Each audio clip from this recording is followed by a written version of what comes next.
Emmanuel Jury, bonjour. Vous êtes directeur associé chez Progressium, un cabinet opérationnel pour le développement des franchises. Et on va parler d'immobilier. Est-ce que c'est toujours le nerf de la guerre? Qu'est-ce que vous conseillez aux personnes qui vont se franchiser en termes d'immobilier?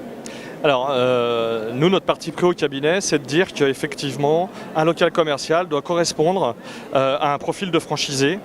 Je vous donne un exemple, quelqu'un qui habite Lyon et qui souhaiterait, par exemple, s'implanter à 50 km, pour nous, ça ne nous paraît pas opportun.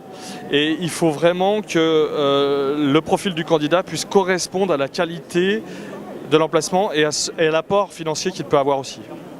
Le marché de l'immobilier est généralement tendu. Est-ce que les loyers ont tendance à augmenter? Quelles sont les difficultés dans lesquelles on peut se trouver actuellement? Alors, le marché de l'immobilier commercial, il pèse 2 milliards et demi d'euros, donc effectivement c'est un gros marché quand même. Voilà. Après, oui, on arrive à faire des négociations avec les bailleurs qu'on n'avait pas l'occasion de faire auparavant, avant 2008 en tout cas.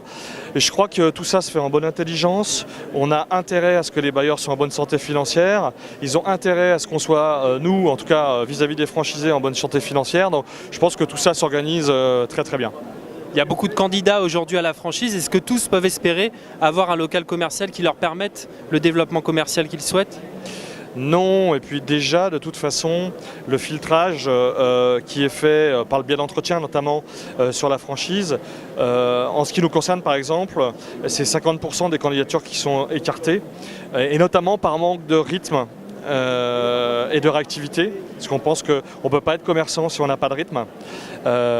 Et donc déjà il y a une sélection qui se fait, puis ensuite effectivement la problématique c'est que quand on n'a pas d'enseigne, quand on a des enseignes qui ne cherchent pas de local commercial, on a un gros risque de burn-out de nos franchisés. C'est tellement long et tellement compliqué qu'il y a beaucoup de gens qui abandonnent.